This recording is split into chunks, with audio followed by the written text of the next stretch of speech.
It's Learn Ubuntu Live, presented by LearnUbuntu.org, with your host, Tom Judge.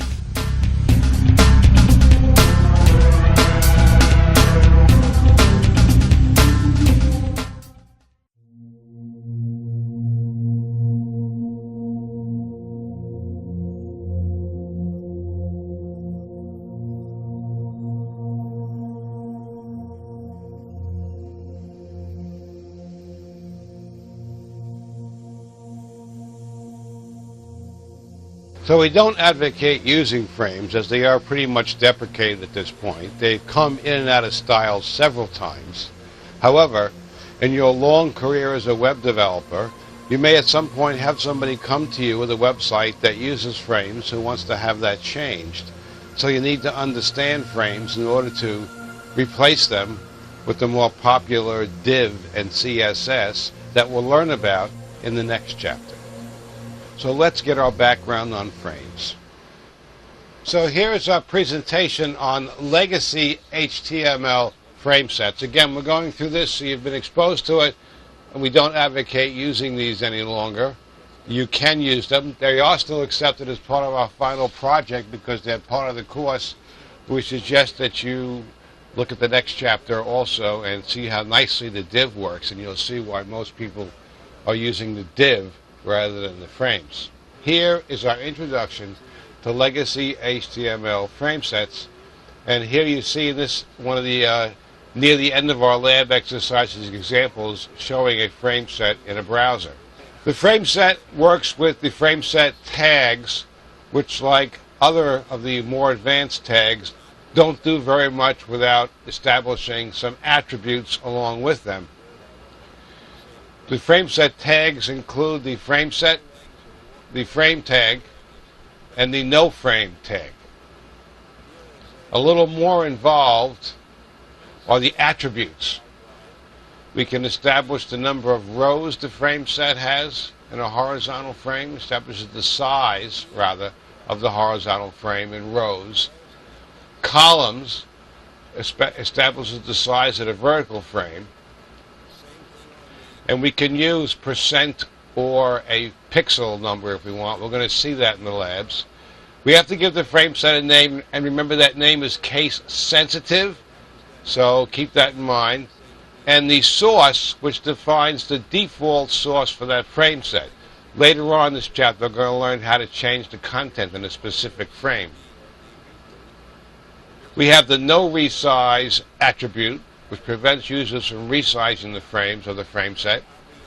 A margin width, which controls the space between the left and the right sides of the page.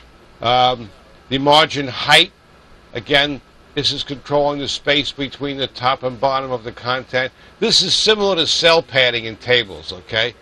Scrolling, whether we're allowed to have scroll bars or not. In scrolling, we can have auto, which means it turns the bars on when necessary. Yes or no, which would turn the scroll bars off. We have a border, and again, this is similar to the table border. We specify the border, setting it to 0, just like in the tables, makes the border vanish. And the frame border turns the border on or off. We can set that for off. It really is frame border and border is somewhat synonymous, although the syntax is different. In the first lab exercise, we do some preparatory work for the course. We have to make some pages that we're going to use as content. And we're not going to go into the details of this here. This is all stuff that we've already learned. So we're not going to go through the details of that. We make 5 pages here altogether. The navigation HTML, the about HTML, the banner HTML, the services HTML, and the products HTML. And throughout the rest of the lab, we're going to strategically place these in our frame set and learn how to do that. So that's the first lab exercise. In the second lab exercise, we create the beginnings of our frame set, our very first frame set. As you can see here, it's simply 3 columns. Not extremely useful. We're going to take care of that shortly.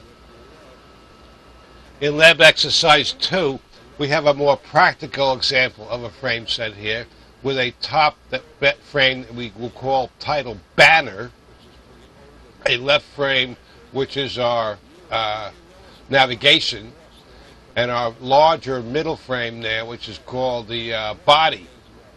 And we give these names, and again, remember the names are case sensitive when you refer to them. In the next lab exercise, it's the same exact frame set, except instead of specifying pixels for the frame sizes, we're going to specify percentage.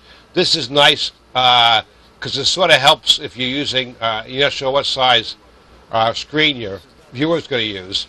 So the percentage is a nice option to use. And we'll see when we come to divs, you can use percentage in divs as well. In lab exercise 5, we do our first initial filling of our frame set with 3 of the pages that we made earlier. We put our banner page in that top area, as you see here, and we put our body, our opening page here, and here is our navigation HTML appearing over here. Lab exercise 6, we talk about preventing users from resizing the frames, and we show you the no resize attribute, which we use here to prevent people from resizing the frames. Otherwise, it looks exactly the same. In lab exercise 7, we just do a little fix-up on sizing our frames, and we set the banner frame so it properly holds our banner. Lab exercise 8, we show you how to turn off the frame borders. Now here's where you see it looks kind of neat actually, because you can't tell it's a frame set by looking at it unless you know. The borders are hidden.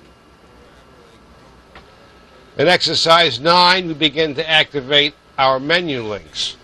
Here, as we activate the menu links, you can see that we add some attributes to the hyperlink. Now, we didn't cover these attributes. We introduced hyperlinks before. And even if you don't use frame syncs, knowing these attributes will prove to be a handy thing as far as where the link opens, either within the frame set, in the browser, replacing the current content, or maybe starting a new tab in the browser. We go through the beginning details of that in this lab. And here we show you, if you properly set it up, when you click the navigation item on the left, you will have the page fill the body frame tag. That's how it's supposed to work. If it doesn't work like that, you made a boo-boo. Double check your code. Here we talk about breaking out of a frame set. And again, this is also handy even if you're not using frames.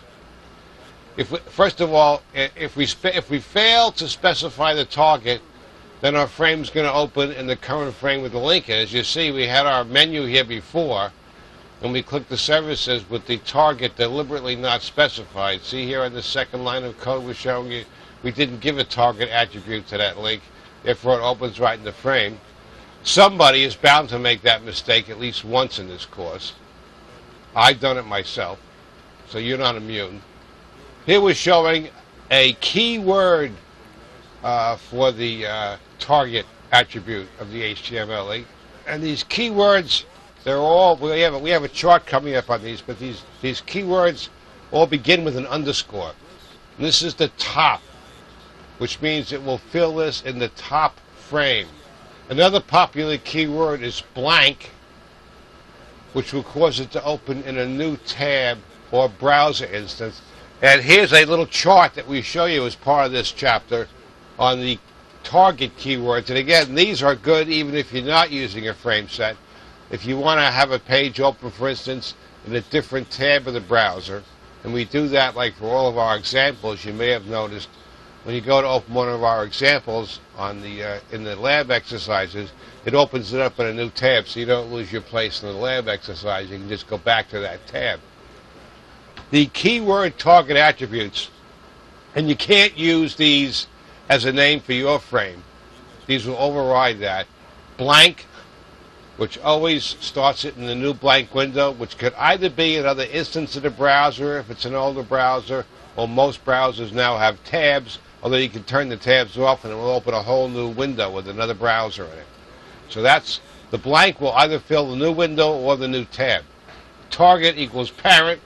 It makes it load in the parent of the frame set. Search is a special one. We don't cover that here specifically. It's mostly for Internet Explorer 5. it causes it to load in the IE search panel. Target equals self, which is the default. If you don't specify target, that's what you get. That's why in that previous example we showed you that the page loaded over where the navigation page should be. Target equals self causes it to load in the same window where the link exists. And target equals top causes it to load in the full body of the window. So top loads over what you have, and blank loads in a new tab, and that's the way we should be using these attributes, whether with frames or in other instances of where we needed to specify a target. Lab exercise 10, the last lab exercise of this chapter, we introduced the no frames tag, which is for supported browsers that don't have frames. Basically, as you can see, you put a message in there that says, "Ha-ha, you don't support frames, so you can't see this content properly." And we bring back the Lynx browser, which we used in some earlier labs, to demonstrate this. And here we show you in the lab details that you can navigate. You navigate using the Lynx browser till you get to that page, that frame set page, and here it shows you, it's saying, your browser doesn't support frames, so we can't show you the content. Now again, remember that frames are a legacy technology. In most modern browsers, using frames is not the way to go, so we're not recommending you use frames when you develop a website. You can use them in your final project for the course. We will accept that. We suggest you try the divs, which is a much better way to go. We show you that in the next chapter on CSS. For the most part, they are deprecated by the div, like we said, or the iframe tag, which is a very handy thing. And we're going to add something in the appendix on that soon. Meanwhile, you can Google us. It's very straightforward. The iframe tag is a better way to go if you have to use a frame-like environment. So that's our little short and sweet presentation on frames. Again, they are legacy. I'll say it one more time. Try to avoid using them. But if you run across a page that uses frames and somebody's willing to pay you money to fix it, here's your opportunity and here's your background on frames so you're prepared to do that job. We'll see you next time.